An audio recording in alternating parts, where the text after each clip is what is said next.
Hello everyone, let us discuss this question.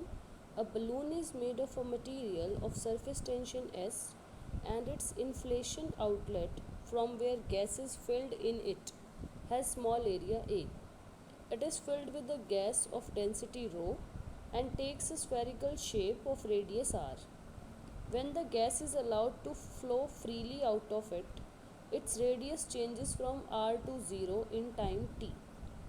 If the speed Vr of a gas coming out of the balloon depends on r as r raised to power a and time is proportional to surface tension raised to power alpha, area raised to power beta, density raised to power gamma and radius raised to power delta, then so basically ये question है dimensions का।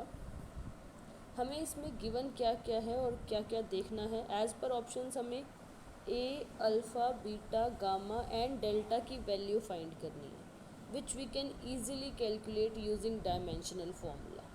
तो हमें किस किस चीज़ के dimensional formula पता होना चाहिए। T is time, dimensional formula हो जाएगा m0 L0 T1। S is surface tension. Surface tension is basically force per unit length, तो उसका डायमेंशनल फॉर्मूला हो जाएगा m1 L0 T minus 2। A is area having dimensional formula m0 L2 T0। Rho is density, mass per unit volume, dimensional formula m1 L minus 3 T0। R is radius having dimensional formula m0 L1 T0। अब हमें क्या दिया हुआ है, जो speed है Vr gas की coming out of the balloon depends on r raise to power a।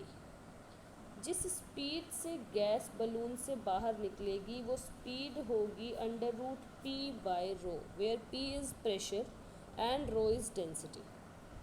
Pressure क्या होगा in terms of surface tension, वो होगा 2s by r, where r is radius. तो यहाँ से स्पीड हमारे पास आ जाएगी under root 2s by r रो। तो जो v है वो प्रोपोर्शनल आ रहा है r की पावर -½ के, और हमें दिया हुआ है कि Vr of a gas coming out of the balloon depends on r raise to power a। अगर हम इसे कंपेयर करें, v प्रोपोर्शनल दिया हुआ है r raise to power a, तो यहाँ से a की वैल्यू हमारे पास कितनी आ गई, -½ a की वैल्यू आ गई हमारे पास -½ जो कि ऑप्शन 2 और 3 में है। अब हम अल्फ़ा, बीटा, गामा, डेल्टा की वैल्यूज़ को चेक करते हैं using this relation. T is proportional to s raise to power alpha, a raise to power beta, rho raise to power gamma and r raised to power delta। Now we can easily do this by using dimensional formula। t के dimensions हो गए m0 L0 T1 equal surface tension के dimensions. Again हमने पहले ही सबके dimensions लिख लिए हैं। सरफेस टेंशन के डायमेंशंस हो गए m1 L0 T minus 2 power alpha है। एरिया के डायमेंशंस हो गए L2 पावर बीटा।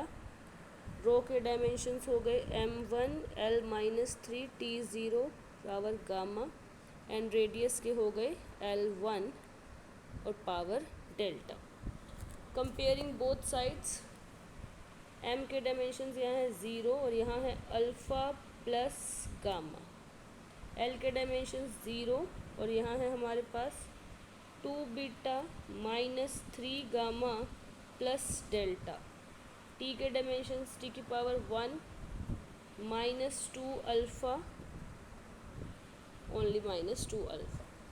तो यहाँ से हमारे पास अल्फ़ा की वैल्यू आ गई -½ इस इक्वेशन में रखेंगे 0 इक्वल -½ प्लस गामा, तो गामा की वैल्यू आ गई +½ अब इस इक्वेशन के अंदर अगर हम गामा की वैल्यू रखते हैं तो 0 equal 2 beta minus 3 into gamma है हाफ प्लस डेल्टा। तो यहाँ से हमारे पास 2 बीटा प्लस डेल्टा की वैल्यू आ गई 3/2। Now we can check our options a minus half, alpha minus half and gamma plus half, which is our option number third, a minus half, alpha minus half, gamma half. Beta और delta की value हम check कर सकते हैं options के through. अगर हम beta को -1 रखते हैं तो ये हो जाएगा -2 प्लस डेल्टा इक्वल 3/2। तो डेल्टा यहाँ से कितना आएगा हमारे पास 7/2। तो option third is our correct answer. I hope this question is very much clear to you. Thank you so much for watching.